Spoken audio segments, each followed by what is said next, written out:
Hi, welcome to my random ruminations. I am going to try and keep this to under 10 minutes, but no promises. It's kind of a big topic for me. Chronic illness. I think I've spoken a little bit about this in the past, but I did so at about 4 o'clock in the morning and I probably didn't make all that much sense. So I decided that I would talk about a few points to do with being chronically ill and do so while I'm awake and capable of cogent thought. It happens now and then. So, here's the thing about being chronically ill.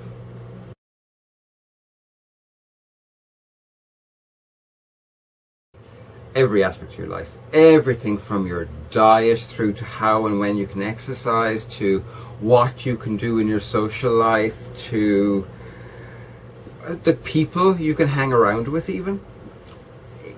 When you're chronically ill, it all has to be shaped around that. Everything fits around this big lump in the middle of your life, which is chronic illness.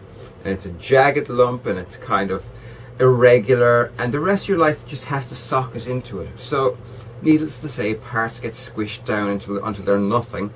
Other parts get extended because it's all you've got. It affects every aspect of your life. My primary example would be the fact that I have 2 or 3 dietary allergies. I also have what amounts to extremely severe Crohn's disease that isn't actually Crohn's disease, so it doesn't respond to treatments for Crohn's disease. And the result is it doesn't respond to treatment. Yeah, it really does screw up every part of my life. But what it screws up especially, what it screws up especially in one way is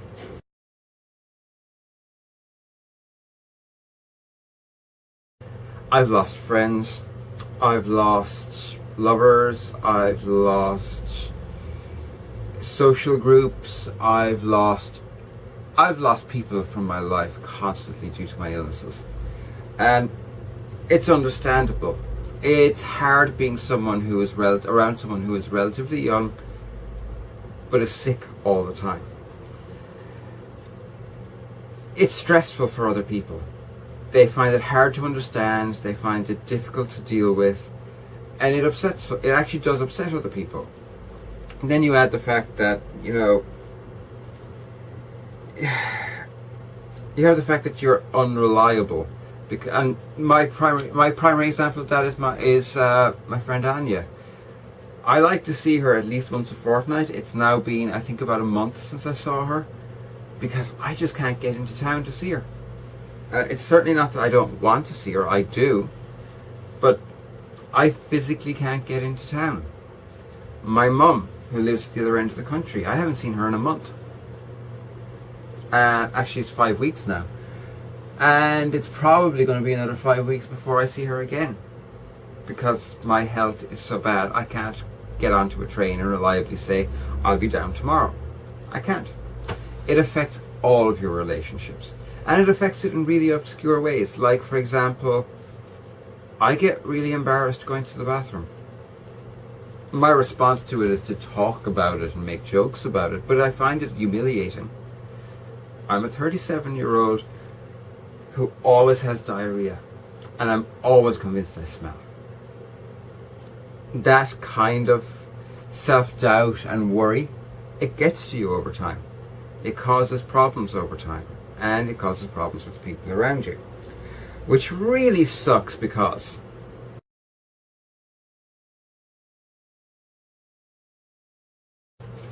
yeah, you really rely on your friends. Your friends are your way of holding on to some kind of normality.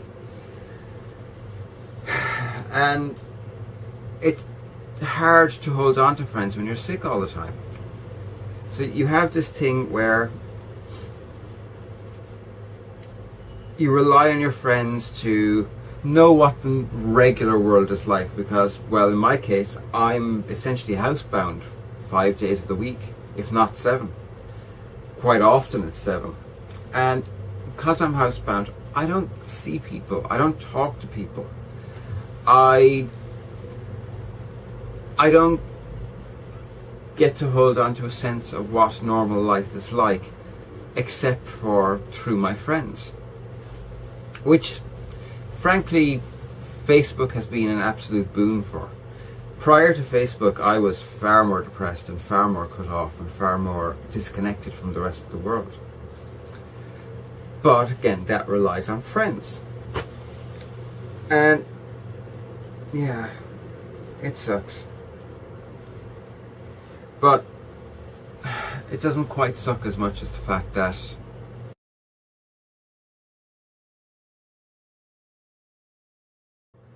you have to plan everything, and I mean everything around your illness.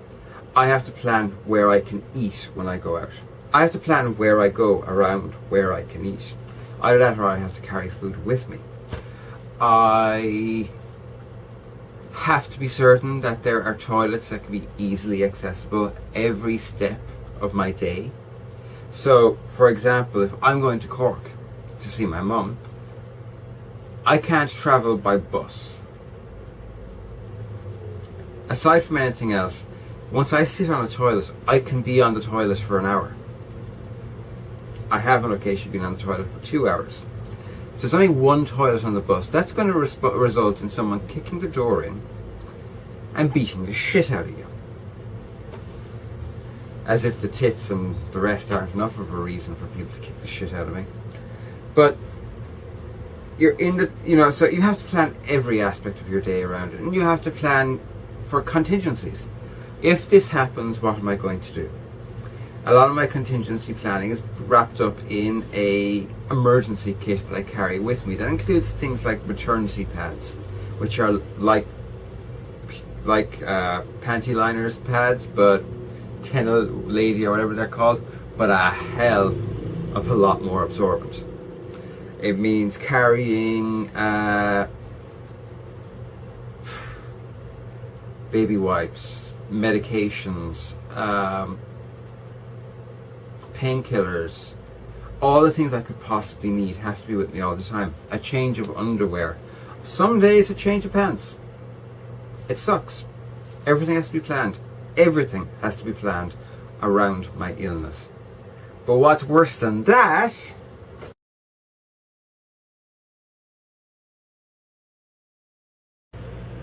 it still screws everything up.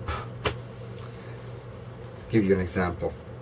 My favourite burlesque night in all of Ireland is Bella Agogo's Steampunk Night. I love that show. I mean, it's steampunk. How do you not love it? Pretty girls in corsets and often not a whole lot more. It's quite entertaining. I really enjoy it. But while I have planned to go to the last three, the last one I managed to go to was the one 4 times ago. This is with weeks of warning and the opportunity to medicate and I still haven't managed to go because my illness screws up my plans. I've lost track of the number of birthday parties I haven't gone to, the number of housewarmings. There's even been a few weddings that I've had to cancel going to at the last minute because I've been too sick. It's crazy just how much damage being chronically ill can do to the simplest of plans. Today I had planned to clean out this room, take everything out of it, clean it, put everything back in again. That ain't gonna happen because I'm gonna be in bed half an hour after I finish recording this. My stomach is really hurting, and it's hurting in a way that I know means I'm gonna spend an hour or 2 on the toilet, and then I'm gonna be so tired I'm not gonna be able to stand. Plans out the window. And what's really worse than that is the fact that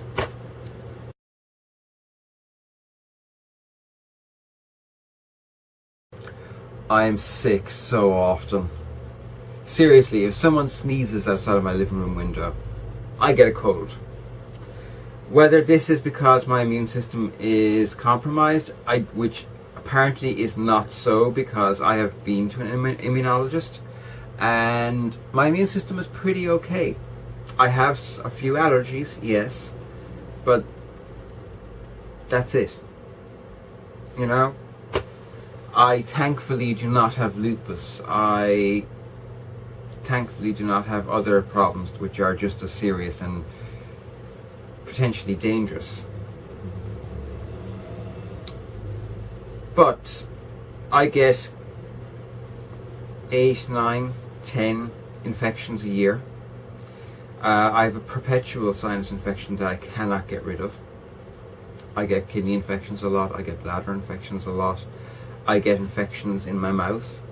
I sometimes get eye infections.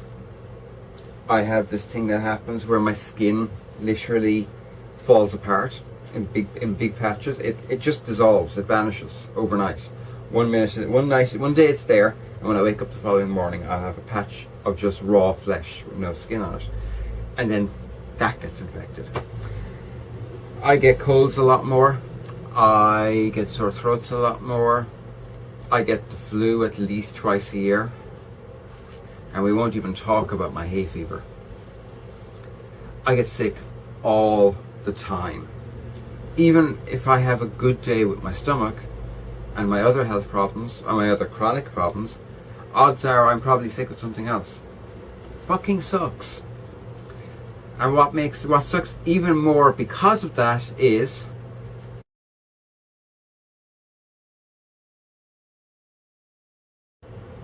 doctors cost a lot of money. But here's the thing, I'm lucky. I have free medical care to a degree. I'm also on a tiny fixed income.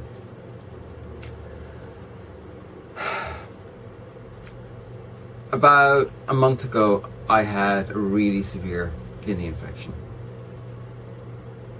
And no, that would have been 2 months ago actually. Last month I had a sinus infection. But 2 months ago I had a really, really bad kidney infection. So on top of my regular medications, which cost a sizable chunk of, well, what I consider a sizable chunk of what little disposable income I have to begin with, I ended up with a medications bill that was 3 times the size it normally is. To put it another way, it wiped me out for an entire week. I literally did not have €1 for an entire week, which was fine because I was too sick to spend €1 for that entire week. I was too sick to spend a penny for that entire week. And that makes it very expensive, but that's not the only expense. You also have expenses like, if I have hospital appointments, I have to get there. Now, I'm lucky enough that my partner in crime has a car and we can drive over to hospitals, but that at least costs petrol. And then there's also parking fees, because every hospital in Ireland charges for parking. How they get away with that, I will never understand, but they do. Being sick costs money. It costs money in things like the fact that I have a few dietary allergies, and they're awkward ones. I'm allergic to soya. How do you avoid soya in a modern diet? The answer is with extreme difficulty and expense. And people will go, yeah, but you eat fresh fruit and fresh meat and fresh vegetables. And I'm like, yeah, and I would very quickly lose my mind. So I have a few things that are treats that I can eat, but they're kind of a bit expensive sometimes. Being ill, chronically ill especially, costs you money, and it's going to cost you more and more money as time goes by, because there's things that have to be done. I'm hoping someday to build a log cabin, like a wooden house, because, well, they're beautiful and they're warm and comfortable. Great, except that I'm also going to have to include in the budget a sizable chunk for little things like rails, so that I can pull myself up off the toilet and I don't get stuck on it. I have been stuck on the toilet for 3 or 4 hours in the past. I don't want to repeat that experience. And by stuck I mean my legs just wouldn't lift me. That's an expense. It's all an expense. But all of those things, of all of them, none of them compare at all to the last thing, which is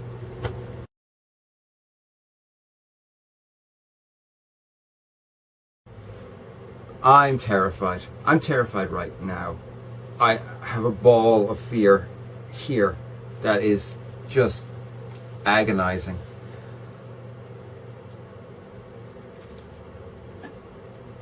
I bleed constantly from my bowel. I have constant diarrhea. I have constant pain. I sleep relatively little, except for when I do sleep, when I can't wake up from sheer exhaustion.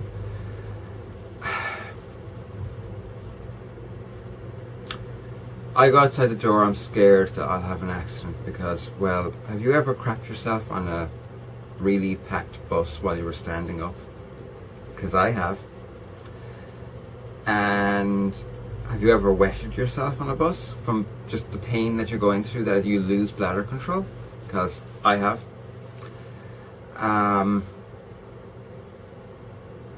When you go to the bathroom, do you ever worry about the fact that if you fall, you might not be able to get yourself back up? Because I have, and I wasn't able to. I had to ring a friend. I worry that I'll develop bowel cancer because my problems lend themselves to your body developing it. How many more friends am I going to lose because of my health? How many more loves? Am I going to make other people sick because it's so difficult to stay clean when you have chronic diarrhea? I could go into the shower 5 times a day and still not be properly clean because of it. Or at least that's how I feel. Do you worry that you smell of shit? I worry about it every second of every day.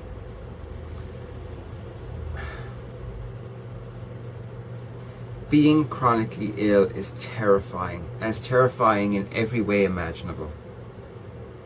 It's terrifying because of the pain involved with being sick.